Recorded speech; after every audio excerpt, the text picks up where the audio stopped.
Let's do it. So, if your listeners that don't know, so 29 Palms is in California. It's like out in the desert, like I believe like Mojave, basically. Um, and I actually lived there as a kid. Well, I lived in Yucca Valley. My dad worked in 29 Palms. And for your listeners that don't know, and maybe they do, that is like weird territory. It is like known for being strange. Like the desert itself is a strange place. Um, 29 Palms is a very strange place. And so it's a Marine Corps base. It's a massive Marine Corps base that they use to train at. Because it's just wide, empty space, quote unquote, that they can go and, putz around and do Marine Corps things and fly and shoot and, not have to worry about interfering with the civilians. But it's in the middle of nowhere, right? And I'll tell some quick stories from anecdotally, like of the weird stuff like growing up. So like even as a kid, I was young, but I remember it was weird. And it's like the human factor out there is very strange. You would drive in the middle of the night, like all by your lonesome, like on the highway, no car, no nothing. You would see out in the distance, like miles across flat desert, you would just see like one little shining light up there.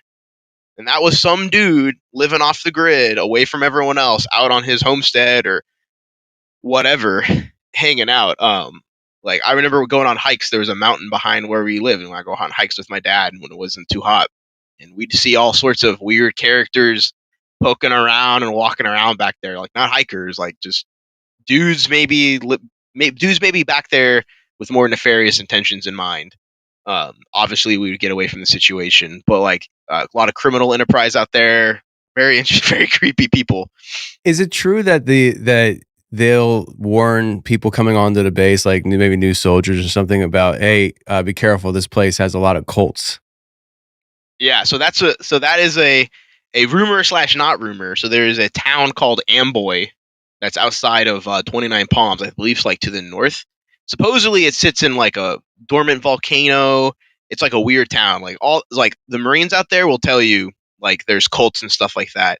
I have to ask my dad more about it because I've like bugged into it, and he did tell me that it was when he was there, and this still persists to this day. If you're driving in 29 Palms by yourself and you see someone on the side of the road, keep driving, because I've had stories, and I've had actually Marines pretty recently send it in. Like they stop, they see a woman on the side of the road. So listeners, if unfortunately you're in the middle of nowhere and you see a baby carriage, a child, or a woman screaming on the side of the road, keep driving because there's a fair chance that that's bait. Yeah. So like these dudes stopped. They're like, "Hey, are you okay?" And they saw like 10 guys come out of the bushes, out behind rocks with like machetes and stuff, and they were armed and put their guns out the window and sped off. But like, I remember that being told, if someone knocked on the door, like, or we're driving down the road and you see someone, just like don't even tell us, just keep driving. There's just weirdos out there. There's an urban legend in 29 Palms that's like low key. It's like in the 90s, maybe like 90s, late 80s, about the Hell's Angels. So in 29 Palms, there's all these training bases. They call them slabs, these connexes, stuff like that. That they've turned into like little towns and things. And some of them are very remote. Like some of them are just hard to get to. And there's people that go out there and live there, and like live in these shelters, these like targets that the military has made. They go out there, people make meth labs, all sorts of stuff. So the rumor, one of the urban legends was there was a Hell's Angels gang out there that had set up a meth lab. Now, and this is all rumor. I don't know. It's an urban legend. But supposedly some Marines out there training came across this meth lab and got rolled up by the Hell's Angels. Like beat them up, savaged them, like tore them up pretty good, and they like basically is a warning, like stay away from here. So supposedly, again, rumor is they came back to their unit. This is like in the late 80s, maybe early 90s. They came back to their unit. Their battalion commander, sergeant major, saw what had happened, heard what happened, and apparently, a squad of Marines rolled out there with some firearms and apparently took care of business out in the training area. That's like one of What? the urban legends out there, I because love it it. was like, yeah, and it's just like people would go out there and squat and do all sorts of weird stuff, and I just the human factor out there is weird enough. Like it's like 29 Palms is just a kind of like a cesspool for just unsavory characters that get attracted out there because it's in the middle of nowhere. Um, on the flip side, there's also all sorts of weird crap that happen out there as well. UFOs are like the biggest one. Like everyone, so like my dad was a pilot out there. We were very familiar with like what aircraft looked like at night, everything from jets to helicopters. There were plenty of times we saw things in the sky we couldn't explain. And like my mother and father are very like kind of realistic people. They like they find the topics interesting of UFOs, aliens, and stuff like that. But they're like, we'll believe it when we see it. But even my mom tells a story about how like she was driving down the side of the road, and all of a sudden this light kind of pops up from behind her, and it's following them, paralleling the car, and it's like kind of like up in the sky, and she's like opening the windows. She stops. It stops. There's no noise, no nothing. It's like this bright light just sitting right there. It's not a star. She starts driving, and it doesn't like. It's not like if it was a star, it would suddenly like it appear to be keeping pace. She like floored it and started driving, and it paused, and then started shooting forward to catch up to her. Um, and was following her the entire time. She's freaked out, and like every time she would make a turn, it would just orientate itself into a different position to follow. And she was like, I I saw helicopters, I've seen aircraft. At the time, my father was like before drones were mainstream. Like the military had drones post Gulf War. My father was working on like not working, but like part of the crews that were training with those drones to like integrate them in the military before they kind of fell to the wayside and picked back up again. So like we were familiar with all the stuff that was out there. So like this wasn't an aircraft, and this thing was like zipping through trees, zipping around houses, like up and down like mountains.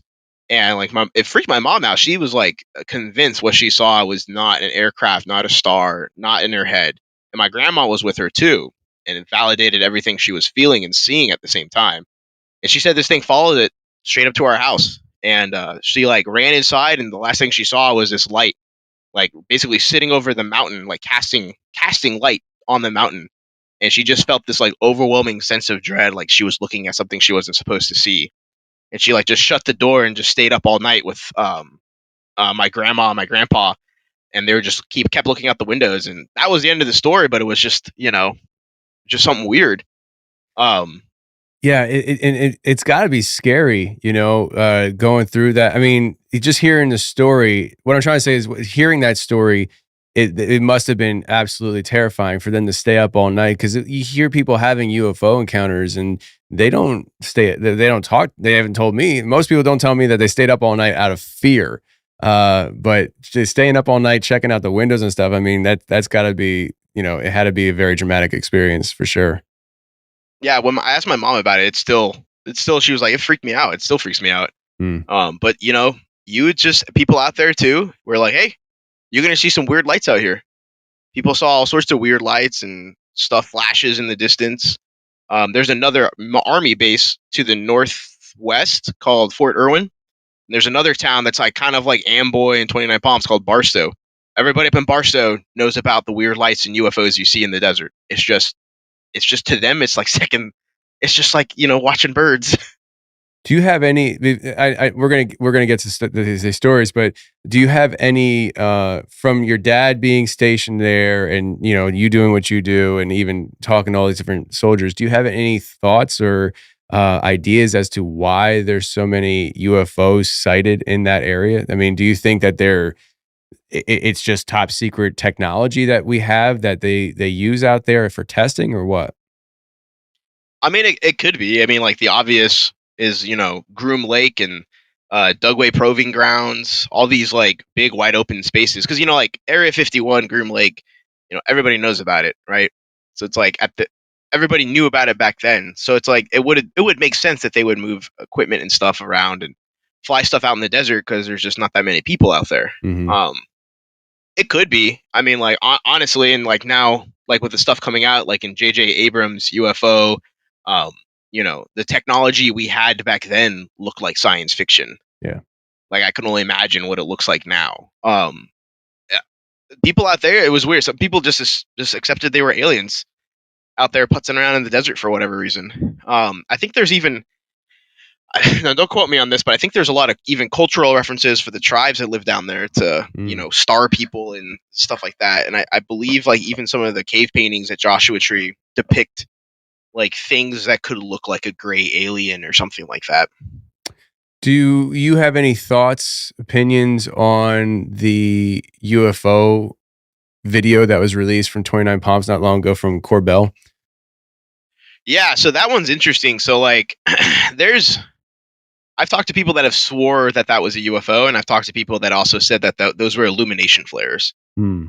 Um, so a common thing that people, and it's, I don't think this was the case, but like, the common explanation for the Phoenix lights was that it was flares. So if you ever seen like how illumination flares work, so usually the artillery will fire them into the sky, and they'll fall into like with a parachute and kind of float as they burn very brightly with phosphorus. And if you don't know what you're looking at first, it honestly does look like a UFO. There's telltale things like you could see like kind of like the fire. You can watch it slowly fall to the ground. Um, I wasn't there, but there's there's guys that were that they swear it was a UFO, and there's guys that were there that swear it was illumination rounds. Um, it's hard to tell, but it's funny though. We speak about 29 Palms and aliens. There's all these like meme pages and stuff like that online on Instagram for every conceivable niche and unit in the military. And there's one page that was posting a bunch of memes about UFOs saying, you know, the boys from 127 weren't crazy. We saw this, like we saw aliens out here with all the UFO stuff coming out. So there's guys out there that swear they see these things all the time. Yeah, I wouldn't be surprised if people are actually seeing what they think they're seeing out there. I just don't think that all of it can be flares. It just doesn't make sense to me. No, yeah. And especially people who actually know what they're looking at, saying that no, that was a UFO. I mean, there's one thing for me, the podcaster who's never been in the military and has very limited experience with this stuff, saying, "Oh, it's a UFO." I'm like, no, idiot, it's a flare. Okay, probably right. But when you have people who actually know what they're talking about, saying, "No, that was a UFO. That definitely wasn't a flare." At some point, it's not a flare. Yeah. So, And there's some things that just don't look normal. Like, have you ever seen a for your listeners, go look up a B-52, no, sorry, a B-2 stealth bomber when it's on its approach, like with how it has its lights set up. The thing looks like a UFO. I'm like, that looks pretty freaky. I'm not gonna lie. Like, if I saw that coming down the street at night and they turn on all their lights to mess with me, like I would be like, holy shit, that's a UFO. But it could just it could be flares, maybe. Could it be technology that we have? Probably. Could it be also aliens? Also a bit, definitely, probably there. Like maybe, big maybe. very much so, maybe. That's funny. Yeah. So let's talk about the glitch on the range control. I mean, we're 30 minutes in and we've been teasing it long enough. Oh yeah. Okay. So like this is a topic that I've heard about in the past. I've got a lot of rumors on, but like I haven't really. I've gotten a few stories. So not only have they told me about UFOs and unsavory characters in 29 Palms, I've just also heard that there's like weird things that occur on 29 Palms. Um, People attribute them as like glitches because they don't know how to explain them. Time slips, if you will. Reversals.